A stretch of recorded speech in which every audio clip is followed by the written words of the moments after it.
Hey guys, Bowson Ramos, and we're bringing back the game previews, and we got to start off right with Week One at the Indianapolis Colts, and this is a big game for the Miami Dolphins. They're facing a Colts team that has a lot of questions surrounding their quarterback position. They had a quarterback battle during camp between Daniel Jones and Anthony Richardson, and then offseason storylines for Miami Dolphins include a lot of questions surrounding their secondary, their offense, cohesiveness, a couple injuries battling through camp, especially in that secondary spot, but none other than the running back position as well. So those are some things looking forward into this matchup. As far as gambling lines go, we got the Miami Dolphins, who are road dogs at plus 1.5 on the spread. Over under set at 46.5, and then money line is pretty split even. It's a pick 'em at minus 110 on either side. ESPN's matchup predictor has the Dolphins favored at 47.4% to the Colts 52.2%. You know, that is something else. Let's talk about some injuries heading into this matchup for the Miami Dolphins. We got D. Eskridge, wide receiver, is questionable for concussion. James Daniels, guard, is questionable for ankle injury.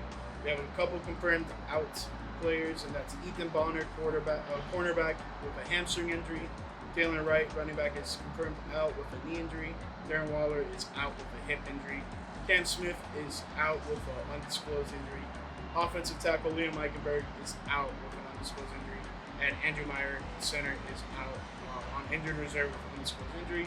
And then we also have Jason Sanders on injured reserve, so that's something to be weary of in terms of the kicking position. But have no fear, Dolphins have elevated Briley Patterson, and he will be the place kicker, field goal kicker, etc. for the ongoing next 3 weeks. So Dolphins found their answer shortly before kickoff. So let's see how that goes. So there are 3 things we want to see for the Miami Dolphins in this matchup. We want to see how their secondary handles just anything, because there's been a lot of injuries and a lot of questions surrounding the secondary. You bring in Artie Burns. He gets injured probably like the first 2 days of practice, of training camp. That's awful. Out for the year with an ACL injury.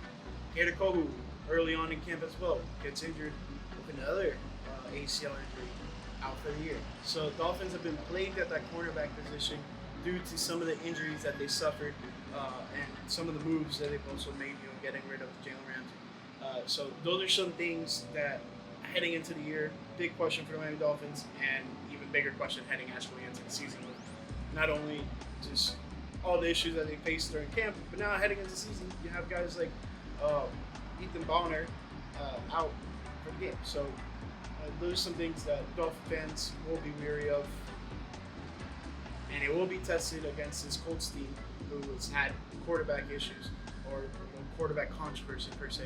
So those are some things in terms on the defensive side to look at. I'm really excited to see the front seven for the Miami Dolphins. I think they really bolstered that unit this offseason, and on top of that, having guys coming back from injury like Bradley Chubb and Jalen Phillips, I think that's going to be absolutely huge, having those 2 guys back in the backfield on the defensive side of the ball. Now, on the offensive side of the ball, we're still talking about the backfield. A lot of questions surrounding Devon Achane's health, and you also don't have Jalen Wright. What up, Bird? I'm in Honolulu right now, if you guys are wondering, and filming this on the balcony.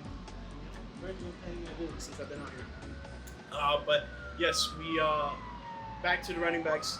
Ollie Gordon is looking like RB2. Devon Achane not 100% healthy, so those are some things to be concerned about with the Dolphins' backfield. You also have Darren Waller, who the Dolphins traded for, brought him out of retirement from the New York Giants, and he hasn't pretty much suited up at all for the Miami Dolphins during practice or whatnot. And now to start the season, dealing with a hip injury, and that's what it's been diagnosed as. So hopefully, Dolphins get their answer at tight end soon. Hopefully, with Darren Waller in the lineup.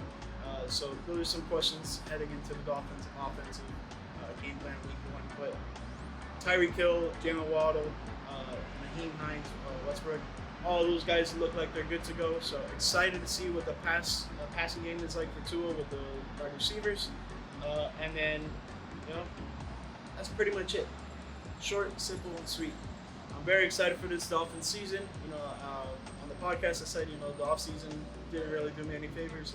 Well, now we're finally here around kickoff, and it's starting to ramp up, and now we're really juiced right now. So, really excited to see what the Miami Dolphins can do this offseason, this season, and on top of that, just how they do against the Colts.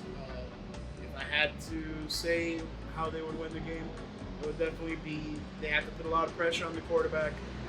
They have to be efficient on offense. No short drives. You want to do some time-consuming drives. I would love to see, aside from what Devon Achane's health is, I would like to see how Ollie Gordon performs in a regular season game. And aside from that, just excited that football's back. We should all be very happy about that. That's it for this video. Hopefully I'll have a preview, guys, for you guys. Time difference is crazy. It's a 6-hour time difference, so it's going to be an early morning watching this game. And yeah, that's pretty much it. Thank you guys so much for watching, and I'll catch you in the next one. Peace.